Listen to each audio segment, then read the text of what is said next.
Hello and welcome to episode 38 of the We Were Athletes Once podcast. My name is Kyle and I am joined by Aaron. Hello. And since we were on last time, a lot of things have happened in the UFC. A lot of, there's been some fight announcements. There is a fight coming up tomorrow as you guys are seeing this, or tomorrow as we're recording this too, because we're recording this on Friday. And we're going to get into there's a lot going on UFC 323, but before that, we have to do a little bit of a recap on 322 and talk about a lot of these announcements that happened over Thanksgiving because I I was originally planning on coming on last week and talking about what the landscape of 155 and of what 170 looks like, but um, right now, especially with a lot of these announcements that just came up with this Gaethje and Pimblett fight, it gives me a lot more questions. I don't know. I guess we can just start with talking about Islam versus JDM. Uh, Aaron, I'm going to let you start off with this one. What do you think of that? What happened there? Well, I Or mean the Dagas. the card in general, but that fight too. Um, I think it was a good card. The main card was really good. It started off with it had a lot of momentum going into the co-main and the main event with the Benoit Saint Denis knocking out Beneil Dariush viciously in the first round. Beneil's chin has definitely gone way downhill in the past few years, but it wasn't very long ago in like 2023 when everybody thought Beneil was next up to fight Islam, and then he ran into Charles Oliveira, and his downfall sort of started from there. And then you had Leon Edwards getting knocked out by Carlos Prates. Leon had a really good first round. He had some control time. He was implementing a grappling game plan. And then in the second round, he got taken off his feet by a left hand from Carlos Prates, and he was knocked out. It's actually crazy. I've never seen somebody get knocked out in their, I don't know, their while they're asleep. Fighters do a lot of weird things when they get knocked out. They make funny faces. They sometimes fight the ref because they don't know what's going on. But Leon Edwards he was like smiling from ear to ear, and it was very, very strange to see. I've never seen that reaction to being knocked out, to being put unconscious ever in my many years of watching this sport. So that was a good fight. And then you had Sean Brady getting knocked out by Michael Morales.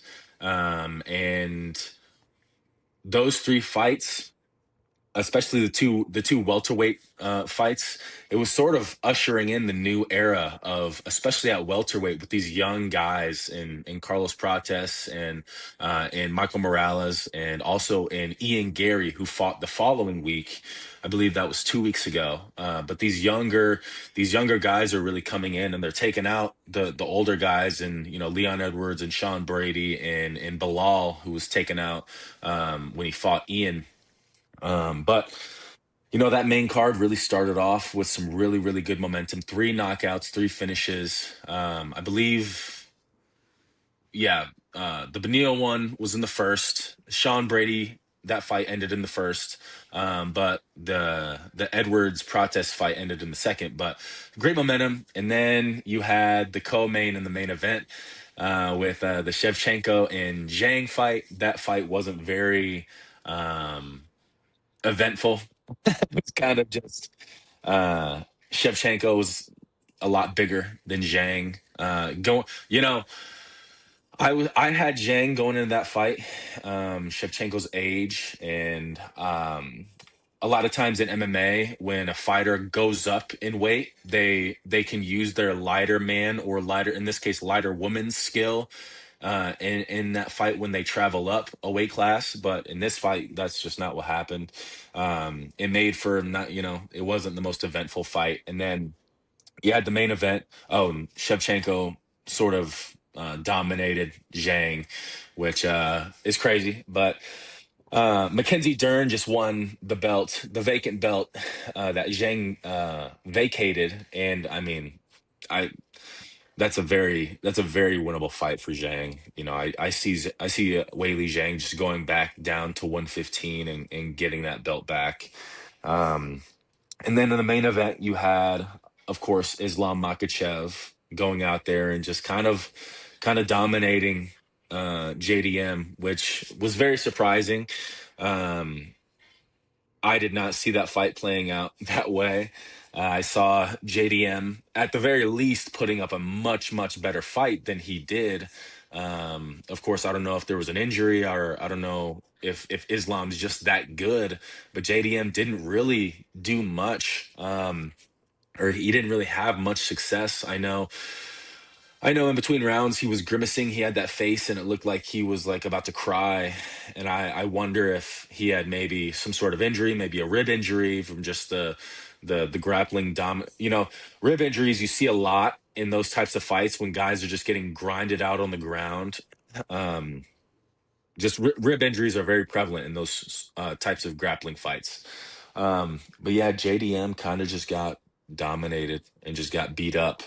I saw that fight going down in a very different manner, considering Volkanovski's fight against Makachev at 55. The featherweight was able to put to really test. He was able to test Makachev in a lot of different ways in the striking and even in the grappling, ending that fifth round on top after dropping Makachev and sort of raining down some really heavy ground and pound. But just to see, I mean, looking back on it, there's a lot more factors that were at play. Islam's moving up to 170. He's putting on a lot more bulk and a lot more muscle, and he's just a different animal than he was at 55. So that's kind of hard to make a prediction based on the Volkanovski Islam fight.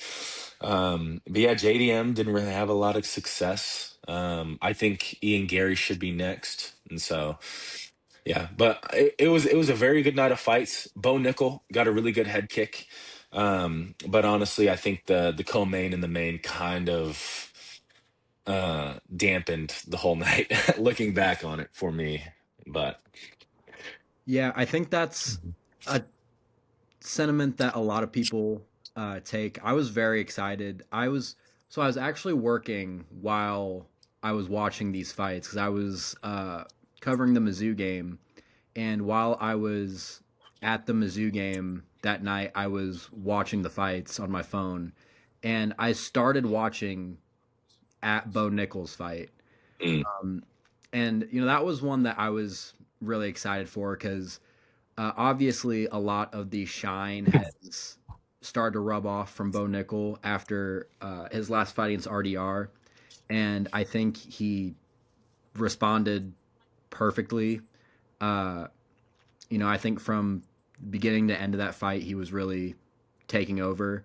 And I'm a Bo Nickel fan, so I was happy to ever since he was back in his college wrestling days. So I was very excited to see that.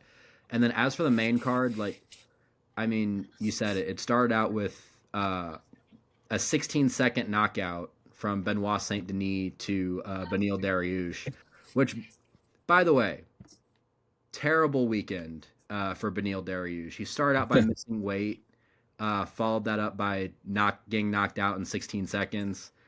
I question how much more we're gonna see from Benil Dariush, but uh, yeah, that was a great, really quick knockout from Benoit Saint Denis. Um, sorry, I lost where I'm at. mhm. Yeah, that.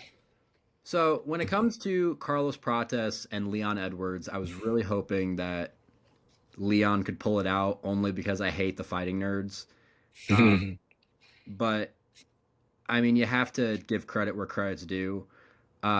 It looks like even when in that, like, Carlos Prates kind of, even when he was like on the bottom, or when Leon had He had his back. his back while he was Yeah. standing up and just punching him in the face, and he kind of turned into that meme where he's just it kind of made a meme where he's just looking at the camera and just like, Yeah. what is this guy doing? And then turning that into that second round knockout. I'm very impressed by Carlos Prates.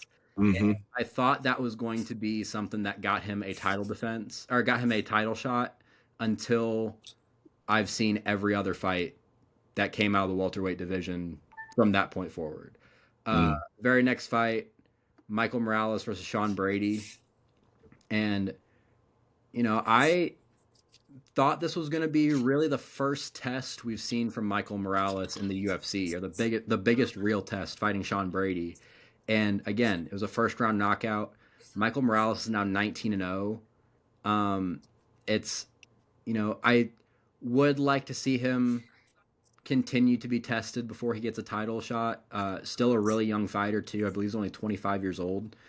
But it's kind of like you said. I think especially in the welterweight division, the future is looking very bright. So Hmm. I'm excited to see where that comes, or see what comes of that. But it's very up in the air right now, I would say, with that division.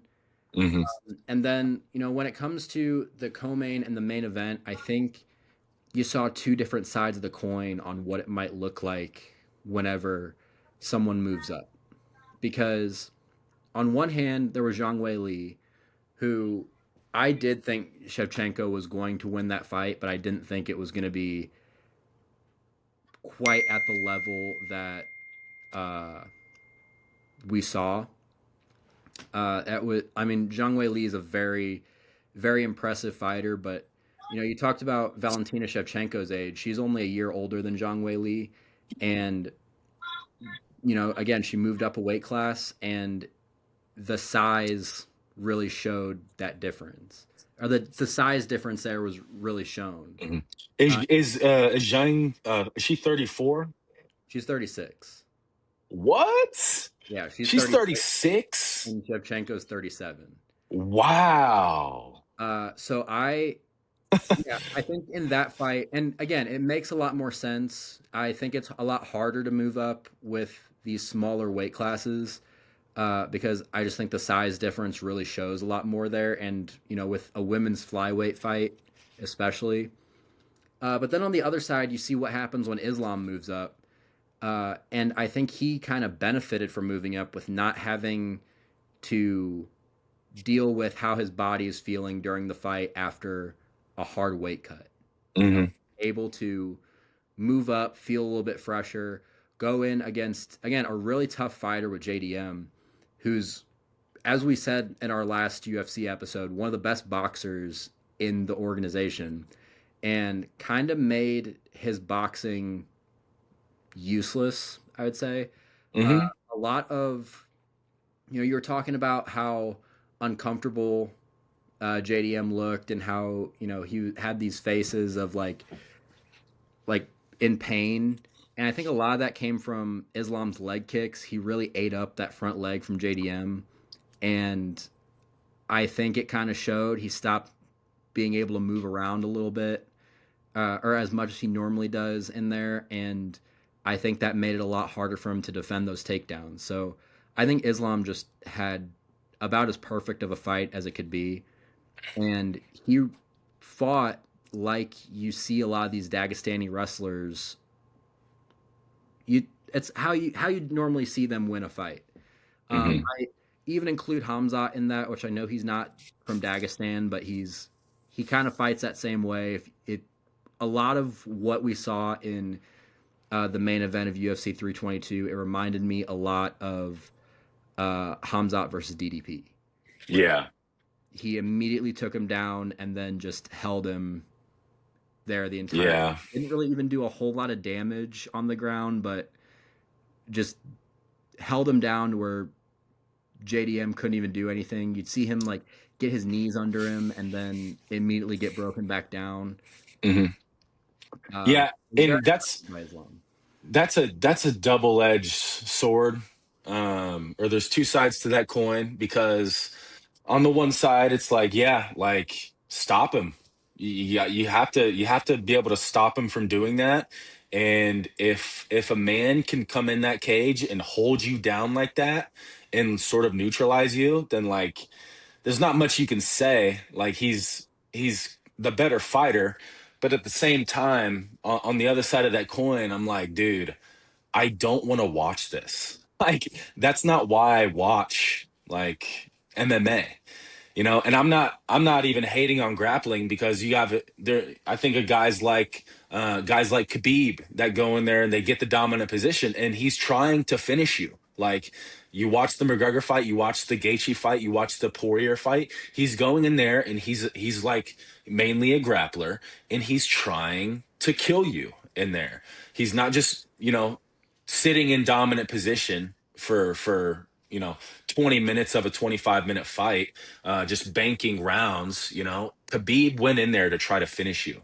In Makachev, he's actually a lot of people, they see this performance and they don't realize that he's a very good finisher. um, he finished Volk. He finished Moicano. He finished a lot of people in his career, and his title reign has been very entertaining.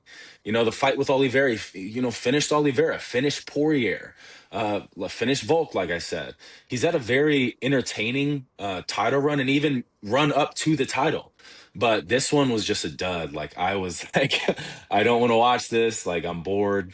Like, and I know, that's me, because I know how good Makachev is, and I know Makachev could have finished him in that fight. But and same with DDP. I feel like DDP or Hamzat. Hamzat could have finished DDP in that fight. But on the other, like I said, on the other side of that coin, like you have to stop these guys. You have to be able to stop them. And if you can't, you're gonna get done wrong.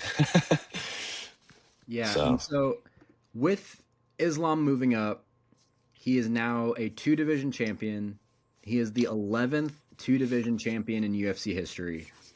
And, again, kind of like I said when I introed this episode, I was originally planning on trying to get an episode done last week, but of course last week was Thanksgiving, so we just all decided to take a little bit of time yeah. off.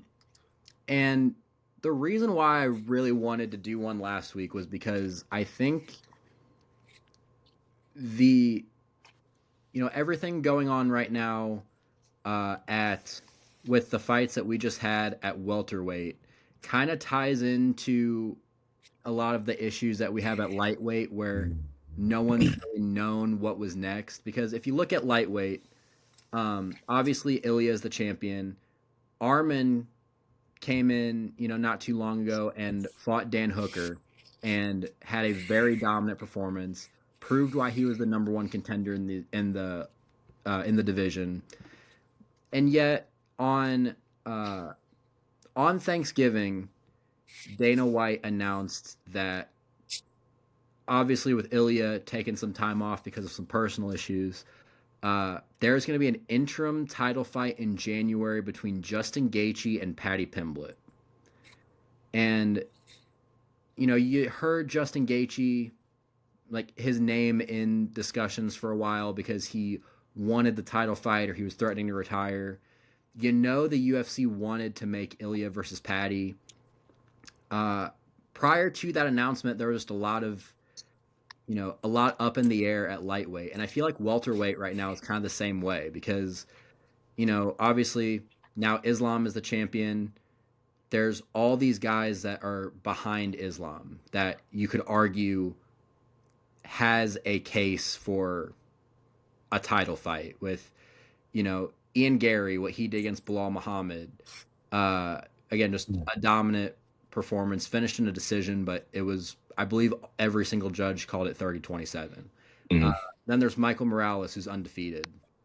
Carlos Prates, who, just had this great performance. There's a lot of people that still want to argue that Shavkat Rachmanov deserves a title fight. And then you hear all these rumblings about Kamaru Usman. There's which I'm afraid that's the fight the UFC is going to make.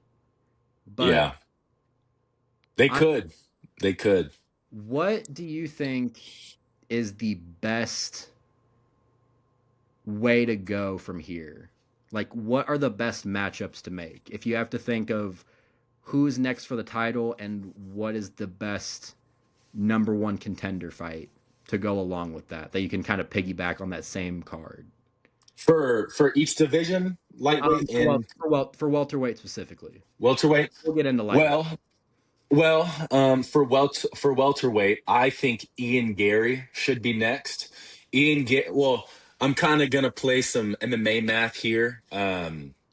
Just looking back, but so you got honestly the four big names at welterweight besides the champion is you got Morales, who just beat Sean Brady. You got Prates, who just knocked out Leon Edwards, and before that, knocked out Jeff Neal with a beautiful spinning elbow.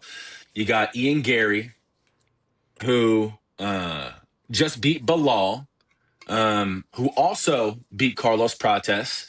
And then you got Shavkat, who beat Ian Gary, but he is recovering from an injury. And the reason why I think it should be at this point, I think it should be Ian Gary, is because he beat Bilal, and this is where the MMA math sort of starts to come in. So Ian beat Bilal, uh, and Bilal took out Sean Brady a while ago inside one round. I think he's the only guy to be finished by Bilal Muhammad inside the first round due to strikes, which is a crazy stat. But so he beat Bilal, who beat Sean Brady, who Morales just beat. He beat Carlos Prates, who is on a hot streak right now, who's one of the guys. And I just think his Bilal win, dude, he looked very, very good in the Bilal fight. He defended. I'm pretty sure he had 100% takedown defense against Bilal. Very good takedown defense. He looked very slick on the feet, and his defense looked amazing. And he beat Prates, who has been looking great recently. And so what I think should happen is I think you should do and there's Shavkat. And granted, in Shavkat's last fight, he I believe it was either it was a decision. I don't know if it was a split, but it was a close fight against Ian Gary. And I that was unanimous, but uh, yeah, that was about a year ago. He's coming off an injury. I believe that he's still recovering, but I just think Ian Gary's activity uh, is what's making me pick him. You have Morales, who just took out Sean Brady inside the first round, which is very impressive. But I believe that's correct me if I'm wrong, but I believe that's Morales' first top five win. yeah. And before that, I think he beat Burns, but Burns is on his way out inside the welterweight division. Um, Honestly, dude, all of these guys I would love to see against Makachev, especially Gary and Morales and Shavkat. I think out of those three, Prates might be Makachev's easiest fight. Just considering the success that Leon Edwards had against Prates in the grappling and inside that first round. But like Morales is big. He's how tall is he? He's 6'2" or six I three or 6'1"? three. Yeah, he's a big dude. He's young, he's fast. Like he's a lot bigger than Oh, Makachev. he's only 6 foot. Oh, He's 6 foot. he seems very like Yeah, small, like skinny. I'd say for yeah.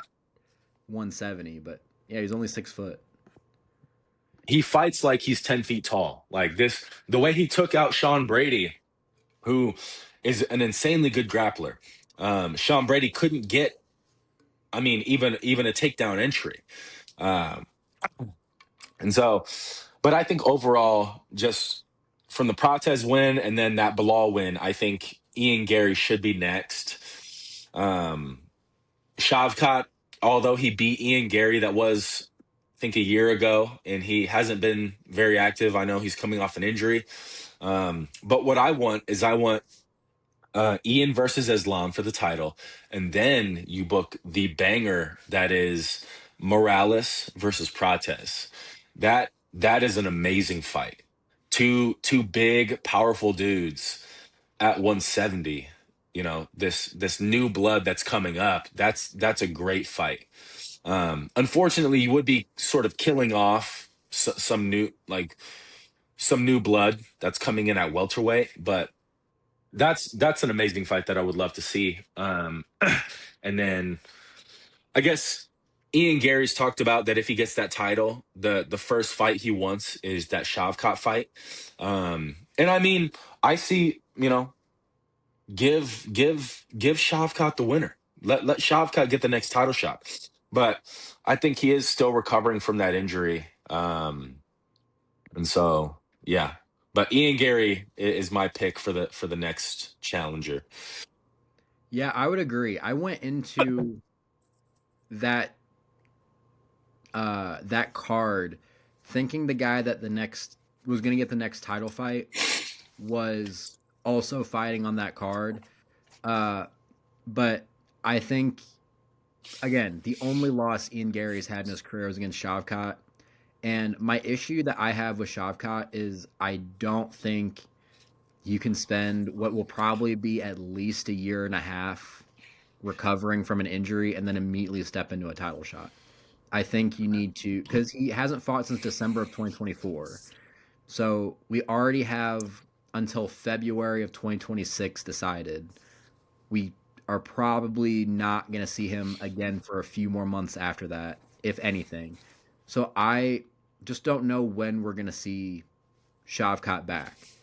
So I would agree. I think the best option for a title fight will probably be in Gary. And I would honestly call that Morales Prates fight the number one contender fight. Hmm. Whoever Absolutely. whoever gets that should get the title shot next. I would actually like to see Shavkat fight JDM next because That's a good fight. I would like to see Shavkat go in and kind of like Armin did, have a challenge. Like obviously Dan Hooker and Jack Della Maddalena are two very different skill levels, Yeah. but I'd like to see him come in and you know have a tough fight, but also a fight that'll get his feet wet again and really test him coming off that injury before I can give him a title shot. Yeah, and Maybe JDM was even he was calling out uh what's his name? Shavkat. JDM was even calling out Shavkat for an Australia card in 2024, I believe. And so that's a fight that already has some history. yeah, maybe I mean maybe if Shavkat's ready, you could put that fight on the card in. I guess it's not in February; it's at the end of January. Mhm. The one that's in Australia that Volkan Yeah. Lopez are They headline. could book that fight for March 7th, which Where is do we know where that one is? I believe that's Las Vegas. I believe the March card is always Las Vegas, and it's Max Holloway versus Charles Oliveira, which I was know announced today. that one. Yeah. um. Yeah, and then if you want to go even farther down in the division, I mean, I don't think the UFC is ready to let go of Kamaru Usman. I think give him Bilal Muhammad or someone like let him know like, hey, you're behind in the queue a little bit, but you are within sight of potentially working your way back to a title fight. Because Kamaru Usman's won one fight in the last 4 years, 5 years, and it was against Joaquin Buckley. So I don't like you just can't if the UFC gives him a title fight off of Joaquin Buckley and 3 losses in the last 5 years, Yeah. with all of the young blood coming up. But I will say, go fight Bilal Muhammad, go work your way back, give it 2 more wins, and then we'll talk about you having a title. Like 2 wins against tough contenders, and we'll talk about you getting a title shot again. Hmm.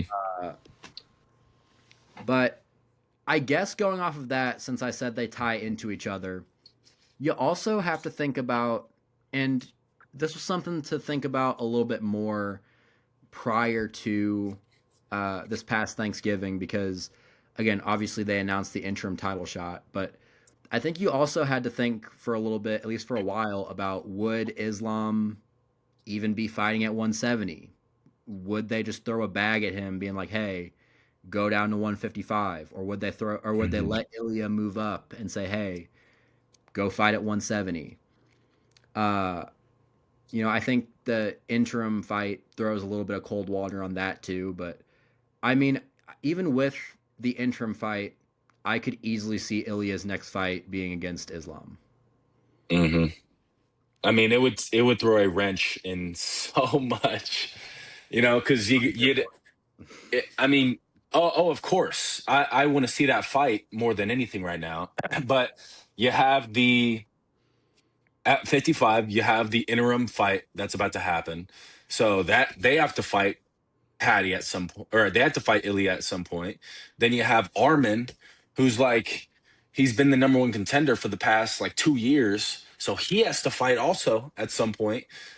You got this Holloway versus Oliveira fight.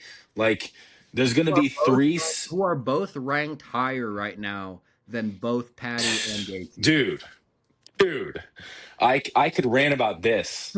So it's funny. You want me to start on this whole lightweight Go, go division for it. crap? Go for it. Yeah.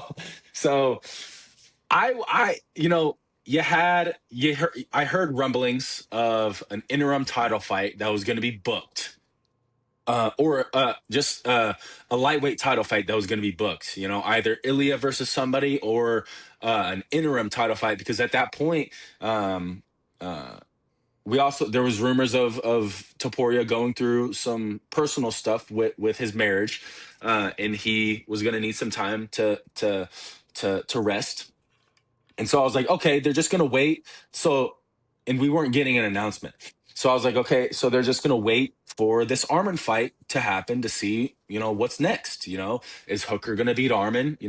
Armin, if he beats Hooker, is he going to need a lot of time to figure things out? But ultimately, depending on what happens in that Hooker Armin, or that Hooker Armin fight, that's how they're going to move forward. The winner of that fight's going to be involved, especially if it's Armin, because Armin's, like I said, he's been the number one contender for a very long time now. And Armin goes in there and he sort of whoops up on Dan Hooker.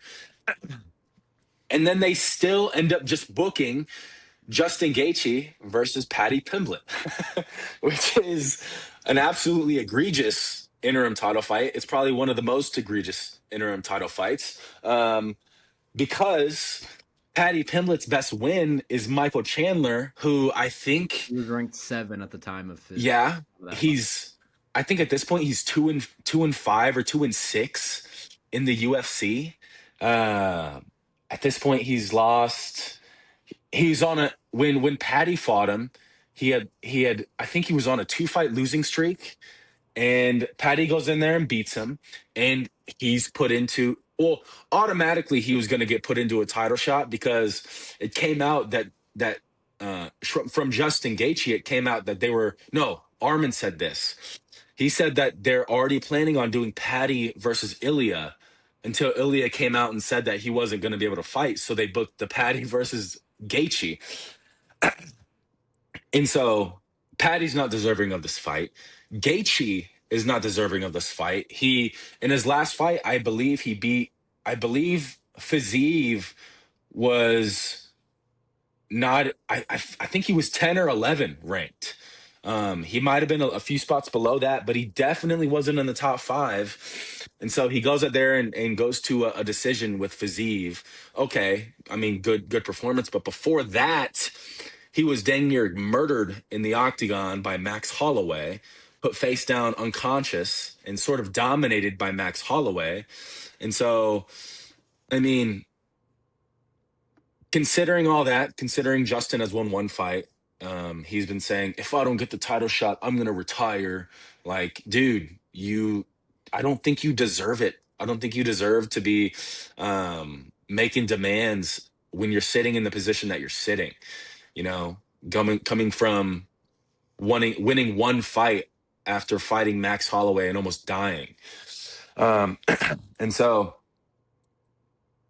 and also this will be Justin's third title shot.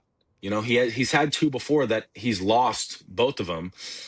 He's getting a third one. Actually, this is gonna be his fourth title shot, including interim, because he got the interim against Tony. He lost the undisputed against Khabib. He lost another undisputed against Oliveira. Now he's getting this fourth interim. If he beats Patty, he's going to get a fifth title shot against Ilya, who I think goes in there and sort of just dog walks Justin Gaethje. Now Justin Gaethje always has a chance, Justin but Gaethje and Cyril Gahn both unlocked the unlimited infinite, title. yeah, the glitch. Yeah, they somehow both got the glitch. And another thing, so you have this interim title shot um, with Patty and Justin, who's like, honestly, I think this is more. This should be a number one. Like, whoever wins this fight should then be the number one contender fight. Like, this isn't even a title contender fight. I think they should have made this. They should have made this fight and chucked it on like the main card of a pay-per-view. Like, this is not like, this shouldn't be a title fight. These guys are both undeserving. And yeah, you know, you have guys like Armin. This is crazy. This is so crazy. Like, why is Armin not fighting for that title? Why have they given it to Paddy Pimblett and Justin Gaethje? Like, it's just absolutely egregious. So I think the reason why is because I think more than anything, personality sells. And that is why Patty Pimblett is getting this shot. Because Patty Pimblett's most impressive wins are unranked Tony Ferguson, who was 39 at that point. I believe 15 ranked Bobby Green at the time, who was 38 years old then. Yeah. And 39-year-old Mike Chandler, who was, I believe, ranked seventh. So, and also Patty came out of that fight ranked ninth, and now miraculously he's ranked in the top. Yeah. He's at 5 right now, I think. So, but at the end of the day, Patty Pimblett is the type of fighter that sells tickets like just with his mouth. And I love Patty. Like, I follow him on all the socials, I watch his videos. He is a very fun person to watch. And whenever you have a mic in front of him, you always want to pay attention. But I don't think that is something that makes him deserving of a title fight. And on the Yeah. other side of things, we talk all the time about how much power guys like John Jones has in the UFC over Dana White. I don't think it's just John Jones. I think and again, it's something we're seeing with Kamaru Usman. I think it's something that when Dana has his favorites, he refuses to let them go. Hmm. Kamaru Usman has been a favorite of Dana White. I think Justin Gaethje is probably a favorite of Dana White. And whenever he hears, I'm going to retire from a guy who has meant a lot to this organization, I think Dana will do everything in his power to make that guy happy. So, again, it'll be the fourth potentially leading to a 5th title shot for Justin Gaethje, I think he prioritizes that. And I also heard a lot of people talking about how Arman was supposed to fight Islam and then pulled out because of his back injury and stuff. Like, I don't know how. That I honestly do think that might have played a factor in it. I don't know how you control that. Yeah. Arman has a bad back. Like, he still reportedly had back injuries going into this fight against Dan Hooker. I don't know how you can control an injury. Mhm. So I hate it for Arman. Uh, I mean, good for Ilya that he's going to come back to a fight that he knows he can win. And I know for a fact, because Ilya has said it multiple times, he does not want to fight Arman Tsarukyan. Why? I don't know. I don't think Ilya doesn't want to fight Arman because he thinks he loses. Um, because I think Ilya probably wins that fight. But like, I think Ilya he's ranked number 2 right now in the pound for pound rankings. He is easily one of the top 2 fighters in this organization, in my opinion, right now. Is either him or Islam as number 1. But Mhm. something about Arman makes Ilya not want to fight him. And again, I think there's a lot of power where if Dana White asked Ilya, okay, who would you want to fight for this interim title? I think he gave the 2 names that he would give these 2 names as 2 people that he would be willing to fight. Because he's already fought Oliveira, and I don't know what is up with Max Holloway. He's had his title fights in the past too, but yeah, I don't know. That's that's kind of what I was getting into going into this whole thing.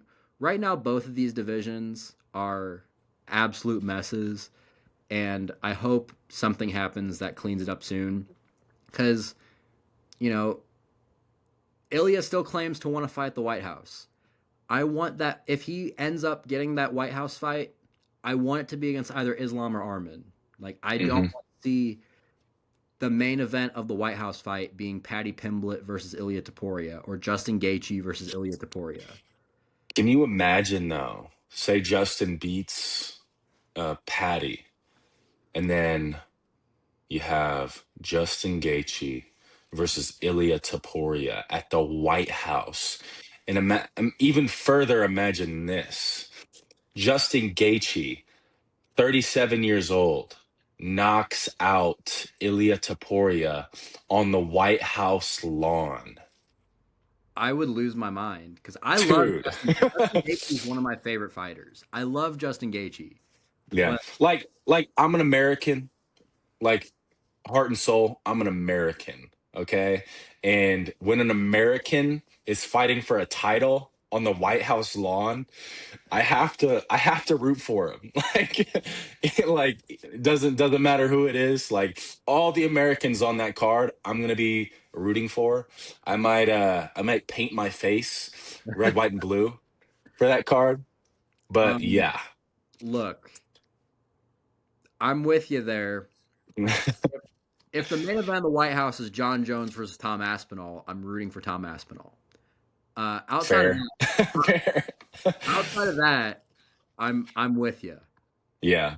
There is no shot unless Donald Trump has magical powers and casts a spell to where Justin Gaethje wins that fight. I don't think there's a shot at that, I but mean, I'd love I to see mean, it. just for American patriotics, they might bring in the Illuminati to make to make every single American win just for optics. Like they Uh, might, I don't know what kind of black magic or demonic stuff going on in the U.S. government. I'm sure there's some kind of stuff like that going on. But maybe they bring in the Illuminati for that. That'd be cool. we're getting too deep into this. Yeah. Let's talk about UFC 323 real quick. So it's the last fight, or the last card, I'll say, under ESPN before things moved to Paramount. The last pay per view, uh, at least that we'll see for a while, because Dana alluded to like, oh, we can still do pay per views under Paramount, but I don't think we'll Yeah. see them that often if we do. So there are two title fights going on this. The first one, or I guess I'll say the first one is the co-main between Alessandra Pantoja and Joshua Van. Mhm. And then the second one is the rematch between Marab, who we're seeing fight for a fourth time this year, Yeah. History. versus Peter Yan. And before we get into these fights, last night was the weigh-ins, and let me just say how impressed I am that Marab not fought for the fourth time, but just made weight for the fourth time in Mhm. 2025. Yeah. No, that could be a good thing. I mean, it is a good thing. Like he is quite literally a machine. Mm. Um, or it could be a bad thing. You know, he's going in there cutting that weight for the fourth time in a year. I mean, there's a reason why he's the first guy to ever defend a championship belt four times in a year. Because it takes a lot out of you making those weight cuts, especially Marab. If you've seen photos of him at press conferences and things like that, he looks like a sucked up skeleton in the face. It looks very brutal. Especially him making those 135 weight cuts. Um, you know, could be a good thing, could be a bad thing. We'll find out tomorrow night. Yeah, so when it comes to these two fights, I will admit, whenever it comes to flyweight, that is not my specialty. Hmm. Um, I'm fairly familiar with how Joshua Van fights. I'm honestly not very familiar with how Pantoja fights as much. I just I tend to pay more attention to the heavier weights. Hmm. But how do you see that fight going? So a few factors here. Um, Pantoja, he think he's defended his belt 4 or 5 times. He's sort of cleaned out his division.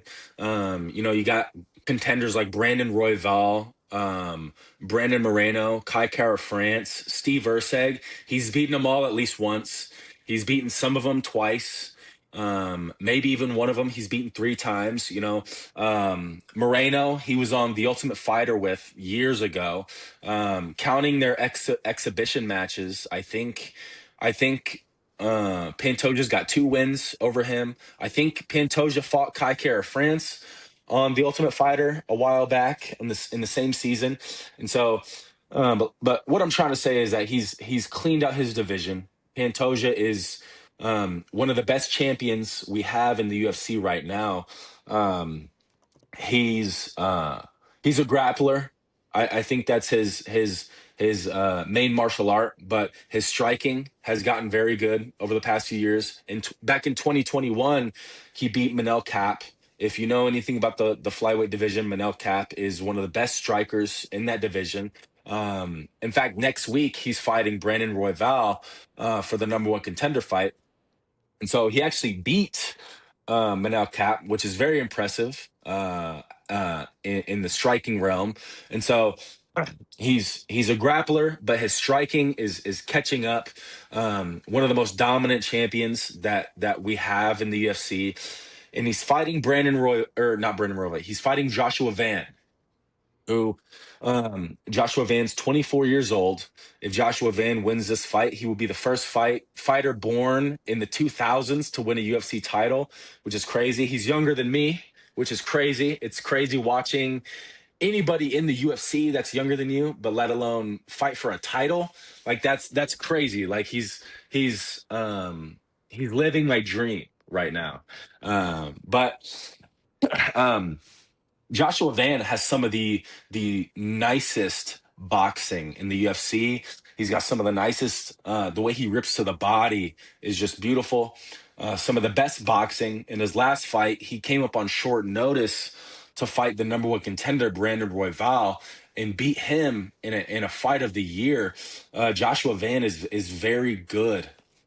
He came into the UFC. He won his first few fights, was looking very good until he ran into St. Louis's own Charles Johnson, the Skullet, and he got knocked out by our guy Charles Johnson. And so maybe if Joshua Van wins, we'll get a Charles Johnson title fight. Maybe bring another title back to St. Louis. But besides the point, he came in, won his first few, lost to Charles Johnson, and I think that's the only fight he's lost. And then I think he's on a 4-fight win streak right now. Five, yeah, 5. He's about to fight for the title. He's got amazing, amazing boxing. Like I said, his hands are amazing. He's one of the best boxers to watch in the UFC right now. But he's fighting Pantoja, who's probably he's probably 15 years in to his pro career at least. And you know, with Joshua Van being only 24 years old, and I believe he started his whole journey in 2019. He's got, you know, 5 or 6 years of experience in all in doing this. Um, it's I can't help but think that he's here a bit early. He's very young.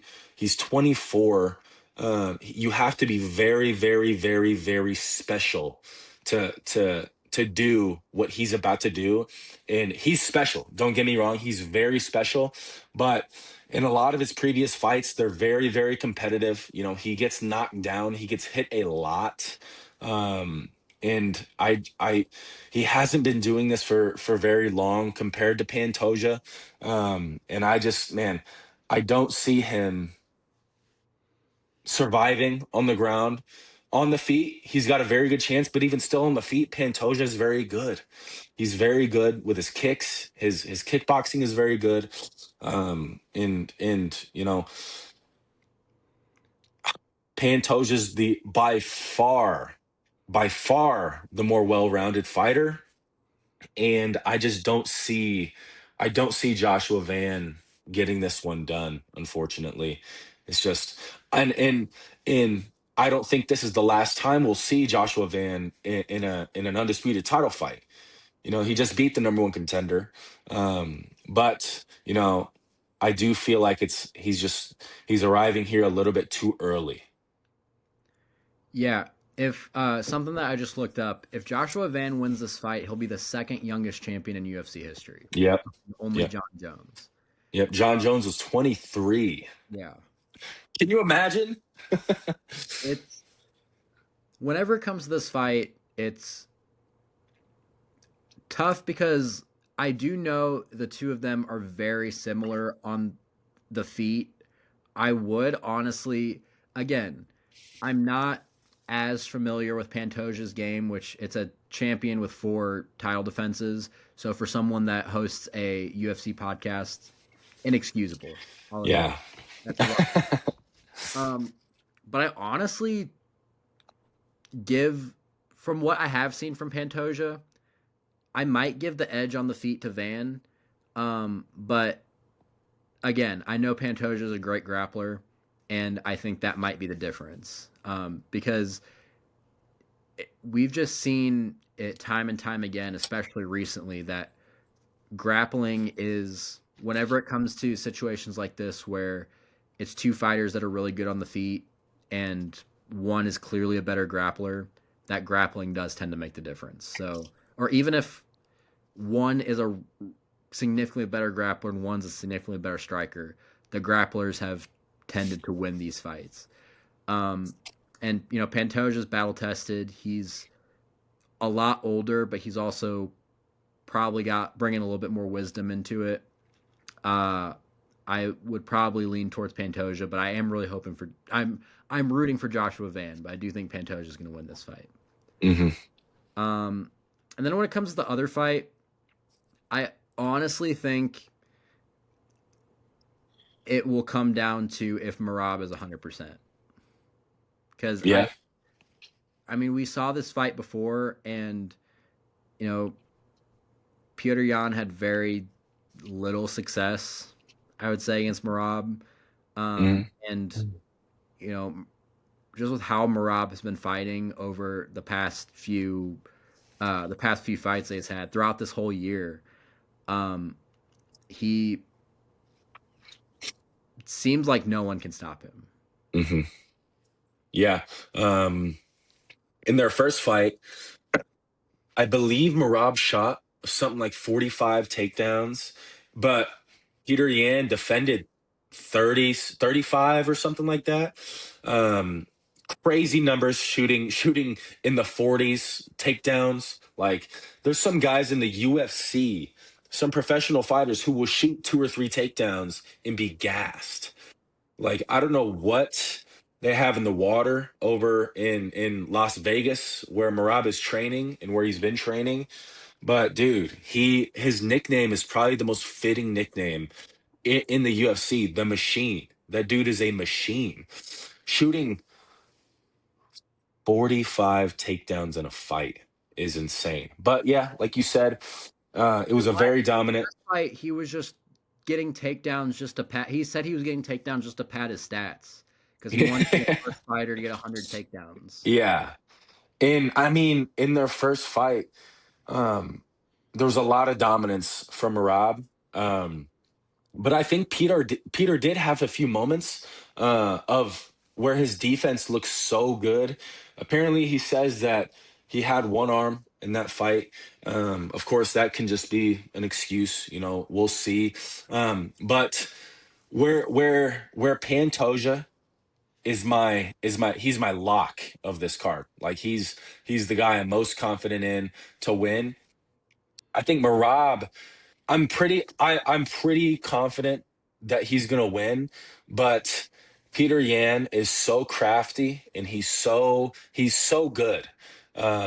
If you've ever watched him fight, he's so good. He's one of the best kickboxers. His clinch is really good as well with the elbows and the knees. He's one of the best fighters in the UFC. And it's just going to be a great fight. These guys going at it again. I love Peter Yan, um, but I think Marab's going to get him again. I think Marab's going to solidify himself as the greatest bantamweight of all time. Um, and But like I said, 4 weight cuts in a year, 4 championship fights in a year. There's a reason why it doesn't happen ever. These camps, they take a lot out of you. And although Marab, he is a machine, um, everybody's got their limits. And maybe tomorrow night we'll see that, you know, maybe the weight cut took too much out of him, and Peter Yan just landed the a perfect shot and just takes him out of there. But we'll see. Peter Yan is very good. This is a rematch, so both of these guys have learned a lot from their first fight, and I think they've grown as fighters since their first fight, and so it'll be a good fight. It's going to be a good fight. Yeah, and we also can't forget Peter Yan's a former champion who would Hmm. probably have a couple title defenses under his belt if not for that famous fight against Aljamain Sterling That and knee. that knee. Yeah. Uh, but before we head out of here, uh, real quick, I want to talk about these fights that were announced on Thanksgiving. UFC 324, UFC 325. Just your real quick thoughts on. Uh, I believe the entire card of 324 has been announced. I Hmm. know you probably have a lot to say about 325, so you can go. I know we're running a little bit longer than we normally do the episodes, so you can for 325 you Yeah, can I'm gonna rant. as much or as little as you want. So 325, I'll start with that. 325 is crazy. Um, man, you got this fight with Volk and Lopez, who just fought in April. It went to a decision. It wasn't like it was a good fight. It was a very good fight, but it was pretty clear. I think it was 3-4-1 or 3-2 at the most. But it was a pretty clear cut decision. It was pretty easy to see what happened. And in my opinion, so in rematches, I always think that, the guy that lost always has a better chance of winning. And even in the first fight, Volk got dropped. You know, Lopez had a lot of success against him. But I think overall, Volk kind of just went in there and outstruck him. He got dropped. I think he got dropped once, but like I said, Lopez had a lot of success. But I think the only way Volk loses here is if he gets caught. He's getting older. I think he's 36 or 37 at this point. And his chin may fail him at this point, but I don't see it being a different fight. If that doesn't happen, I don't see it being a different fight than what happened back in April. Um, you know, that fight happened, and then Volk hasn't fought since then. But Lopez picked up a win over Silva, John Silva. It was a great fight, but like it, I didn't see anything new from Lopez. We saw a bit of grappling, we saw a bit of fun striking, which we knew Lopez had, and so I didn't really see anything new. This is sort of like a um, 55 and 145 are kind of in the same scenario with undeserved title shots. You got guys like at 45, you got guys like Lerone Murphy, who I believe is undefeated in the UFC. He's on a 10 fight win streak. I think a 9 or 10 fight win streak. You got guys like Mavzar Evloev, who's also on a crazy hot streak, who beat Diego Lopez already. Also, Um, also undefeated. yeah, undefeated. Like Mavzar and Larone are right there. I don't know why they haven't gotten a title shot out of one of those two. There's a lot of speculation online that the UFC really, really wants a Mexican champion, and although Lopez is Brazilian, he aligns a lot with the Mexican side of things. He trains at a Mexican gym. He sort of reps Mexico in a lot of different ways, and so Mexico more than he reps Brazil, it seems like. yeah, yeah, and so. Um, in my opinion, that's an undeserved title shot. Like that's although it's not as egregious as Gaethje versus Pimblett, I think it is still egregious considering you have, guys like Lerone Murphy and Evloev right there, who's like, what's going on? Um, and then so yeah, that's 325, and then 324 you got, I've talked about the the headliner in that interim title fight, and then you got Nunez. She's coming back to fight Kayla Harrison. So years ago when Ronda Rousey got knocked out by Holly Holm, and then she took a break. She sort of retired, and then she came back to fight this girl named Amanda Nunes, who nobody knew much about. Everybody thought that Rousey's coming back to get her title back. She's gonna come and she's gonna beat this girl up. She's gonna knock her out, and not a lot of people knew who Amanda Nunes was and how much of an animal Ronda Rousey was going in there to fight, and everybody overlooked Amanda. She was like, "Yeah, she's getting her belt back. She's coming back." And Rousey goes in there and she gets finished in like a minute, like just completely taken out. And like I'm seeing parallels between that situation and the one that's playing out right now with Nunez and Kayla Harrison.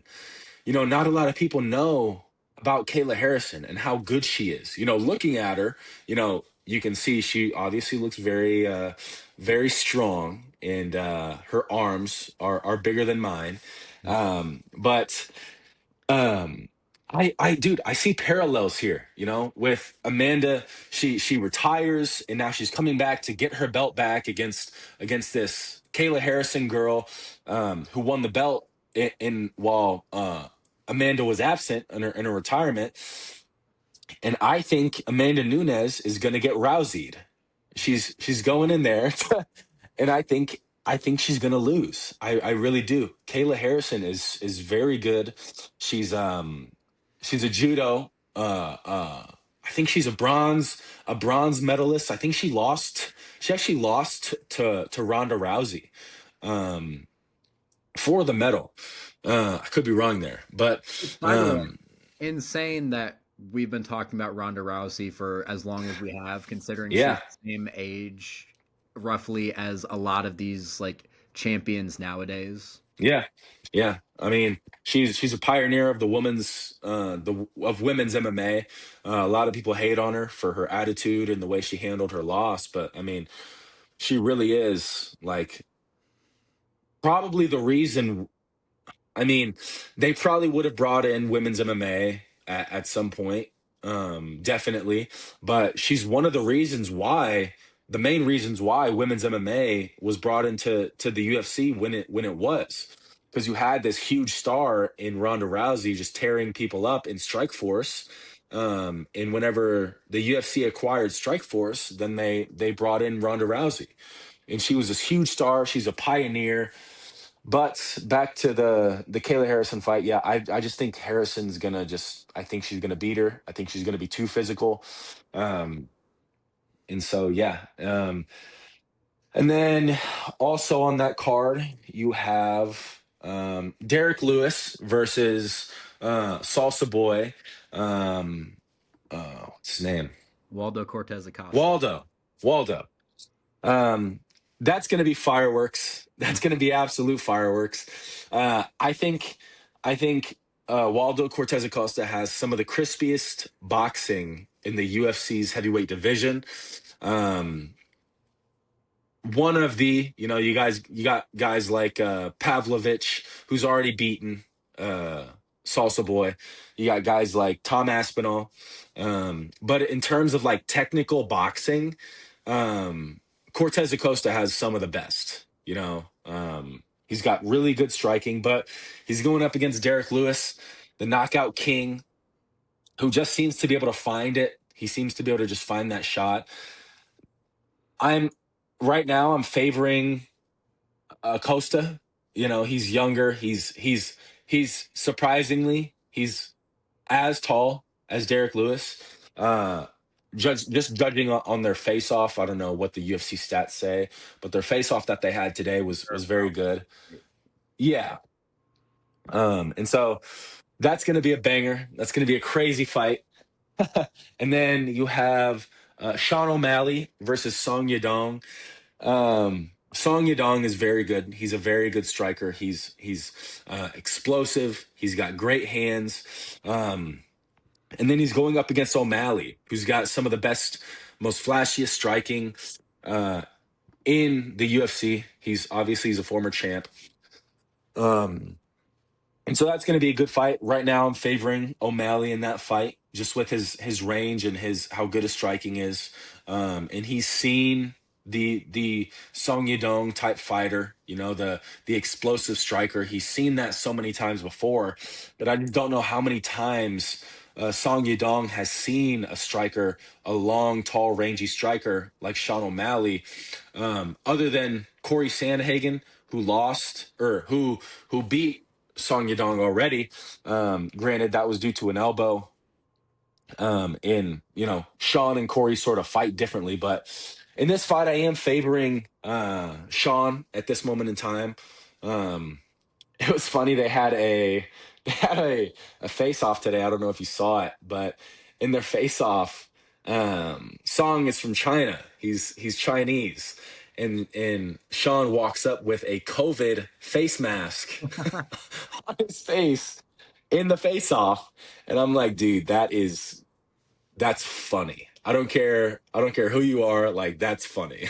Like, and so, dude, Sean, I was listening to one of his interviews the other day, and I was like, dude, he's low key. Like, he's one of the funniest UFC fighters, like, today. He's very funny. Um, but yeah, I'm favoring him. Am I missing a fight? Um, Umar and Davison Figueiredo, Oh, that's on that card too? and Arnold Allen and John Silva, Ooh, and okay. Natalia Silva and Rose Namajunas. Yeah. So Arnold Allen and John Silva. Arnold is very good. Um, John Silva is also very good. I'm favoring Silva in that fight. Um, Silva's very good. His striking is extremely good. He's explosive. He's got great timing. Um, he's just very good. And I think Arnold Allen, he's very, very well rounded, but I don't think he's got the tools to put away or to stop a guy like John Silva from implementing his game plan. Um, he's very Arnold Allen is very, very well rounded. He doesn't particularly excel at one area, but he's very, very well rounded. Um, And then you got Rose Namajunas versus Natalia Silva. I got Silva in that fight. She's got very, very good striking, very good kicks. I believe she's a karate fighter, but her kicks are amazing. She's a lot bigger than Namajunas as well. I believe Namajunas is moving up a weight division, which I think she is, moving up from 115 to 125. So I believe that Silva's going to be the bigger fighter in there, with her kicks and her physicality. I just think she's going to be able to beat Nama Yunus. Um, and then you got Umar versus Davison. That's a good fight. I think I see Umar winning that one. Just he's younger. He's Dagestani. He's got the grappling. He's got the striking. He's one of those Dagestanis that sometimes even favor their striking, but their grappling is very good as well. Um, Very well rounded. Going up against Davison, Davison's getting older. He's taken a few losses. I think he bounced back recently with a loss over, I forget who it is. He's a black guy. I forget what his name is. Um, if you can find it. Um, I keep forgetting how to spell his name. Wait, Hello. wait, I think I got it. I think I know it. Don't tell me.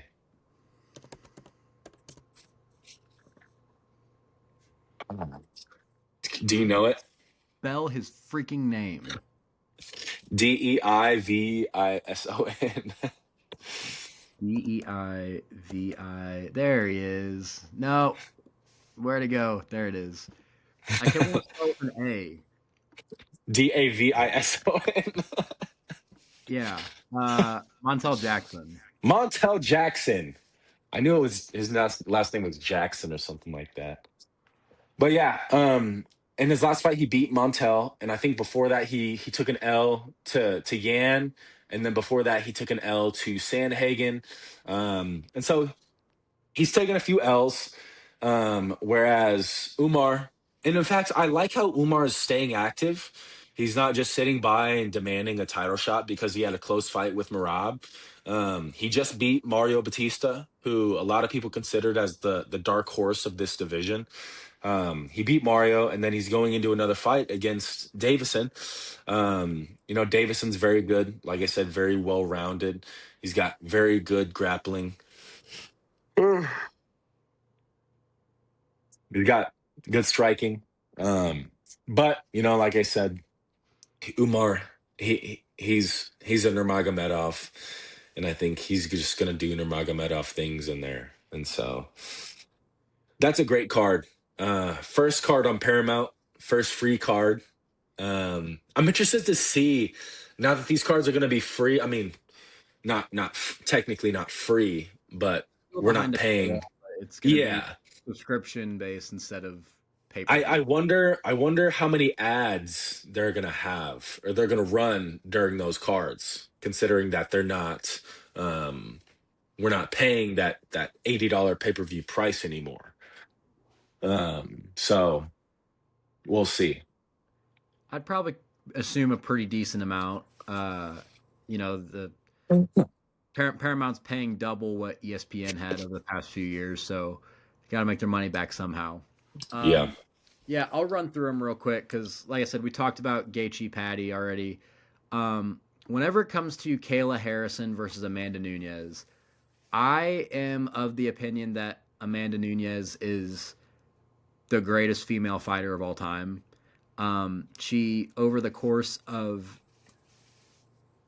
7 years, has an 11-1 record in title fights, and it's over the course of two different weight classes. And just reading off some of the names that she has beat in those title fights: Misha Tate, Ronda Rousey, Valentina Shevchenko, Chris Cyborg, Holly Holm, Jermaine Durandamy, Julia Pena. That's just to name a few. Like her work, like what she has done in the UFC, has been phenomenal. She is also 37 years old and hasn't fought in 2.5 years. It is very hard for me to believe that she is going to come off the couch and beat Kayla Harrison. Hmm. Um, if it does, if she does, I'll be thoroughly impressed. Uh, but by the way, with this card, I do think there are a lot. I should have said this first. I think there are a lot of good fights on there. I think this card is very bottom heavy Mm. because right now the main event and the co-main event of this fight both seem like co-main events. Yeah. Neither one of like it feels like Ilya's presence on this card is very much lacking. I was of the opinion that, they should have tried to make if they couldn't get Ilya and Patty done, I thought they were going to try and make this the rematch between Aspinall and Gon, but of course, all the stuff that Tom Aspinall has been revealing about his eye injury over the past week or so, we're probably not going to see him for a while. So it feels like there's a lot of, like I said, there's a lot of really good fights on here, but it's missing like something that shows that this is a big card, you know? Hmm. Um, but yeah, I mean, going down the list, that's the wrong tab. Uh, Going down the list, I'm really excited for this Sean O'Malley and Song Yadong fight.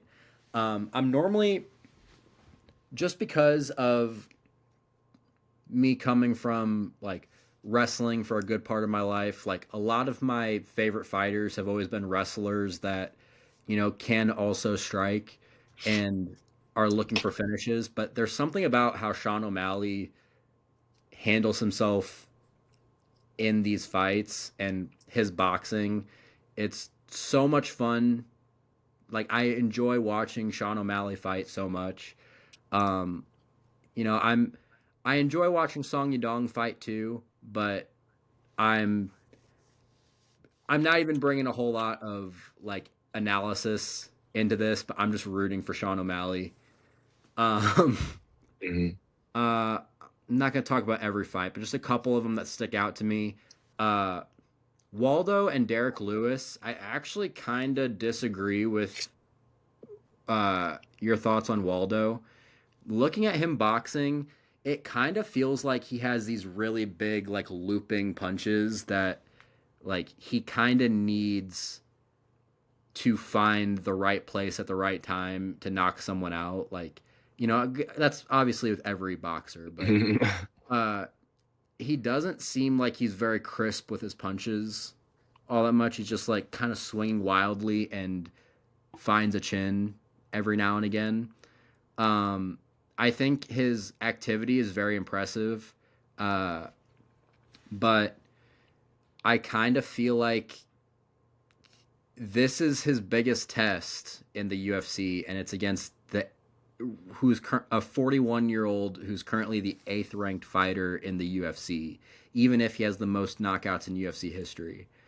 Um, he's fought Ante Dalia, who was in his second UFC fight. He fought Shamil Gaziev, who is Shamil Gaziev, and he knocked both of them out. It's very impressive, for especially for again how much he's fought over the past few months. Uh, but he is going from Derek Lewis, and he said on Ariel Helwani's show that he wants to fight Curtis Blades to prove that he is deserving of a title fight. I don't know if that makes him deserving of a title fight. Mm. He's only fought people that are ranked below him, and talking about Curtis Blades, who, I mean, Tom Aspinall knocked out in a minute, and isn't, even though he's ranked high in the rankings, isn't necessarily close to a title fight. Uh, Mm. I would like to see, if Waldo wins this fight, I would like to see his next fight be against Volkov, because I think Volkov is next in line, and I think that is the biggest test right now in the heavyweight division outside of, you know, Tom Aspinall or Cyril Gahn, or if Alex Pereira comes out of nowhere and fights in the heavyweight division sometime soon. I'm hearing rumblings of Interim. of a Pereira Gahn interim title fight. My Look, source on that, I hope they're wrong, because I don't um, want to see that. I'm honestly here for it, because then you know when Tom Aspinall comes back, he's not going to get eye poked again. Uh, Yeah. so, but I would like to see Pereira come into the heavyweight division with an actual title on the line. But that's just, Hmm. um, but yeah, that's my thoughts on that fight. And then whenever it comes to Umar and Davison Figueiredo, I lean towards Umar because, kind of like you said, he's Khabib's brother. He has a lot of the same skills, just not necessarily as strong as Khabib had. But he's great on the ground. I think with him being younger, he's gonna be a lot faster on the feet, and I I think he's very technically sound on the feet. Um, I wasn't very impressed with his fight against Mario Batista, um, but I think coming from this fight, um, or coming from this card, I'll say, I think we're gonna figure out who Marab is gonna fight next. Between, Hmm. I think it's gonna be a rematch either way. I just don't know if it's gonna be against Umar or if it's gonna be against Sean O'Malley. I'm leaning Umar, but if Sean has Yeah. an otherworldly performance and Umar kind of looks meh, I could see Sean getting the shot. Yeah.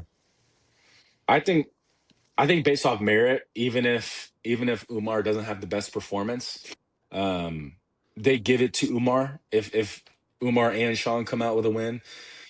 Just because Sean has had two fights against Marab, he's lost both of them. Umar has, I forgot he's fought yeah, already against Marab. yeah, and Umar has that one fight who that was actually pretty competitive against Marab, and so Yeah, I forgot he's fought twice against him already. yeah. And then, just to close out this episode, my thoughts on the Volk and Lopez fight. I think a lot of that comes down to the fact that this fight is in Australia, and I think it might be Volk's retirement fight. I mean, that's just where I'm going with this, because I think they wanted to give him someone that is believable, that deserves a shot, but also someone that Volk can beat easier. Like, I think they want Volk to go out on top, and I think there's a lot more faith that they can do that with Diego. He can do that with Diego Lopez compared to Movsar Evloev or Lerone Murphy. Mm, Um, yeah. but that's my thoughts. That is our thoughts on everything, all the nonsense going on in the UFC right now. Let us know what you think. Let us know where we're wrong. Call me an idiot for not knowing everything about Alexander Pantoja. Uh, I'll take it on the chin. Um, and let us know where you think we're wrong. Uh, you know, from all the videos that we've had, people haven't been shy about that, and we love that. We love talking about sports. That's why we do this, and we want to continue to do so. So thank you guys for watching. If you're listening to us on Spotify or Apple Podcast, please be sure to like, comment, or please be sure to download. Uh, you know, give us a 5-star review. Do all that good stuff. If you're watching on YouTube, please be sure to like, comment, subscribe. Turn on the notification bell too, because I'll tell you every time we're uploading. And we're gonna continue to do this, and we hope that you guys are going to continue to listen. So, from that, we will see you guys next time.